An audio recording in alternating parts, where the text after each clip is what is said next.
Hola, otra vez juntos reflexionando sobre casos que suceden en la vida real de personas que me dan el honor de confiar sus dolores a mí. Y los comparto con ustedes porque creo nuevamente que son dolores de muchos en esta cultura. Me consulta una señora porque le miró el celular a su esposo y vio que el esposo mira pornografía y entonces empezó a pensar que tal vez le era infiel y que bueno, y que entonces empezó a querer controlarlo, ya que lo que pasa es que ya no le gustó más, lo que pasa es que estoy gorda o bueno, encontró, le gusta a la gente más joven y más esbelta y más inteligente y más no sé qué y no sé cuánto. La comparación con estos fantasmas mentales empezó a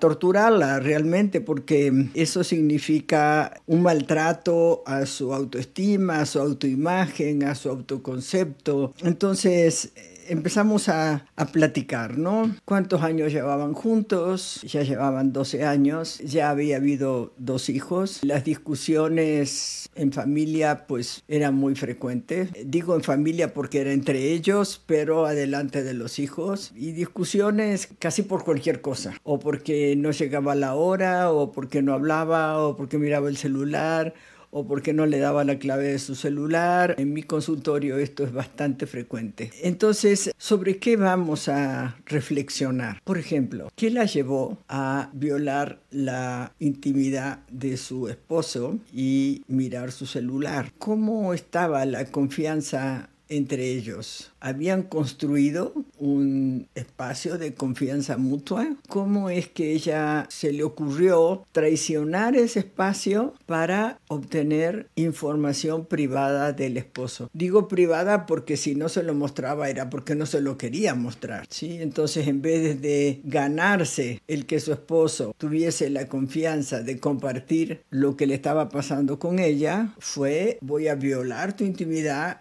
y me voy a enterar de lo que tú no quieres que yo me entere. Este solo acto incrementa el dolor, porque yo voy a mirar tu celular porque no te tengo confianza y descubro que yo tenía razón, que estás haciendo cosas que yo no te doy permiso, como el de mirar pornografía, y entonces si haces eso que no está de acuerdo conmigo, entonces puedes hacer muchas más cosas que no están de acuerdo conmigo. Entonces, los pensamientos rumiantes de que seguramente me es infiel y esto, tienen ese sustento, ¿sí? El sustento de que si hacía cosas que me iba a ocultar, como mirar pornografía, quiere decir que me puede ocultar muchas más cosas. Entonces, todos estos pensamientos que además mira pornografía porque no le gusto y porque no me desea y porque el sexo entre nosotros disminuyó demasiado, o ya no lo disfrutamos, o ya ni hay, o hay cada mucho tiempo,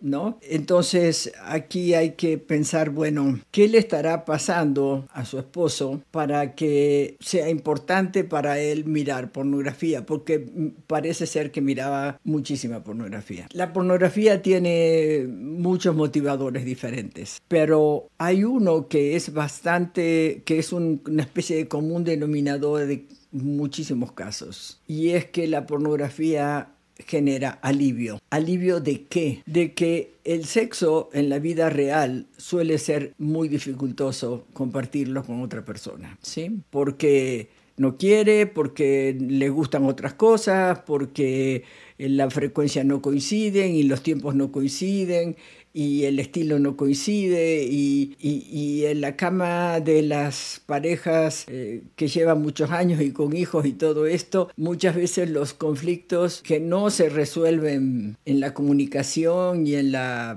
reflexión conjunta, en el diálogo abierto, pues, entonces se llevan a la cama. Y entonces la sexualidad y el erotismo no solamente disminuye, sino que a veces pues desaparece. Entonces, cuando la persona, el esposo en este caso, mira pornografía, lo que hace es aliviarse. ¿Aliviarse de qué? De que el sexo es fácil. Las mujeres en la porno actúan de tal manera que parece que desean siempre el encuentro sexual. Además parece que disfrutan lo mismo que disfruta el hombre, además la misma cantidad de tiempo, además siempre disfrutan, siempre están disponibles, no hay jerarquías, ¿verdad? Los dos disfrutan algo equivalente, entonces no hay jerarquía, no es que uno domina y el otro se somete. Tampoco se ponen a discutir por quién tiene la razón, ¿sí? Ambos están contentos con eso que está pasando, los dos lo están disfrutando. Además, tampoco compiten,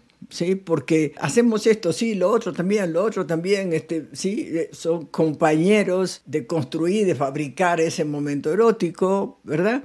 Y además nadie está excluido, ¿no? Porque inclusive si hay algún otro o otra que se acerca, también venga con nosotros y siguen jugando, ¿verdad? La sensación que estas personas tienen cuando miran pornografía es alivio. El sexo es fácil. Y entonces se estimulan, probablemente suba el deseo y se masturban, y entonces ya se relajan y quedan tranquilos. Claro, todo esto es un concepto de la sexualidad y del erotismo, pues como de caricatura, ¿no? Como si fuese Disney, ¿no? Pero lo importante es entender que es la salida de una problemática muchas veces con la relación de pareja, con la otra persona, donde se fueron inhibiendo y cancelando los canales de comunicación, donde aparece el juicio y la violencia y la interpretación, y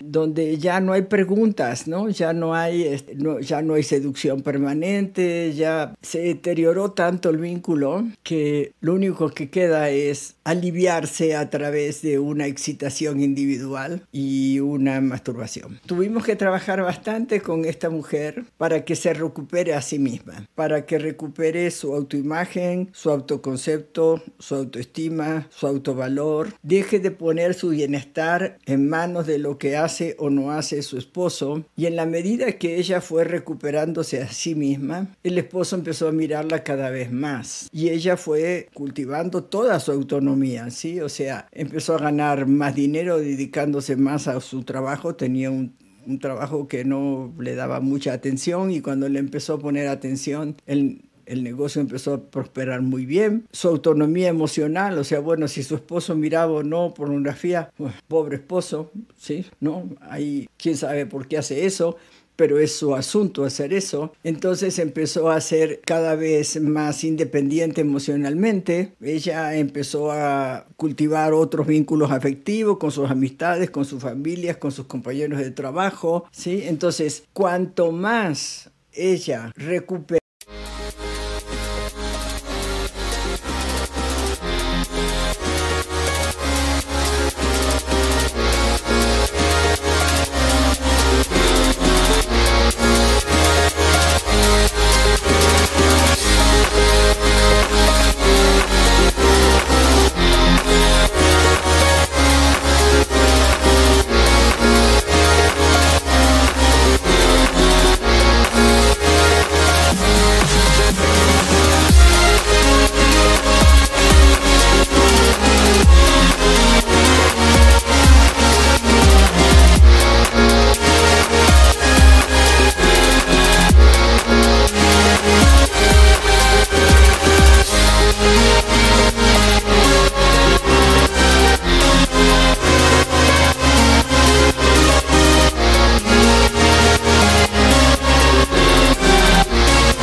su ser individual, el esposo más empezó a mirarla, a observarla y a desearla, ¿ok?